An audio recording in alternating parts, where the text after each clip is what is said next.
Nakiisa ang PNP Isabela sa isinagawang Fun Bike for a Cause na inilunsad ng PAG-PTD bilang suporta sa Oplan Hilamos. Isang programang naglalayong palakasin ang kampanya laban sa kriminalidad at itaguyod ang mga ligtas na komunidad. Ang magandang balitang ito ay ibabahagi ni Patrolwoman Janet Balad.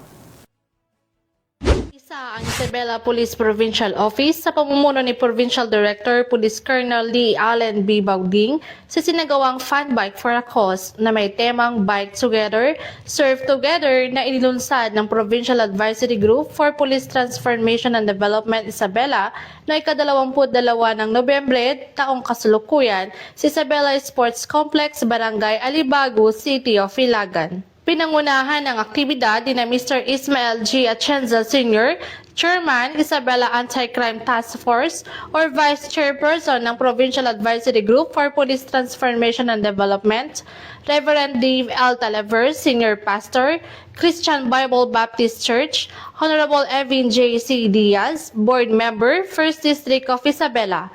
Dumalo rin sa nasabing aktibidad ang mga bike enthusiasts mula sa iba't ibang panig ng Region 2, maging ang mga force multipliers ng Gamu at Ilagan. Nagpahayag naman ng mensahe ang mga membro ng lokal na pamahalaan at nangakong mananatiling katuwang ang probinsya sa mga programang pangkaligtasan at pangkaularan. Binigyan din naman ni Provincial Director Baugding ang layunin ng aktibidad na hindi lamang ito isang fun ride.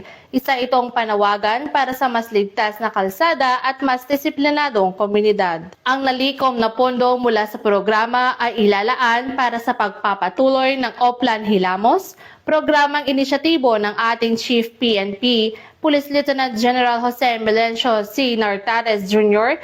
na naglalayong isaayos at pagandahin ang mga pasilidad ng kapulisan upang makapagbigay ng mas profesional at maaliwalas na lugar sa serbisyo. Mula dito sa Lambak ng Cagayan, ako ang iyong PNN Correspondent, Patrolwoman Janet Balad, alagad ng batas, taga-taguyod ng magiging pulis.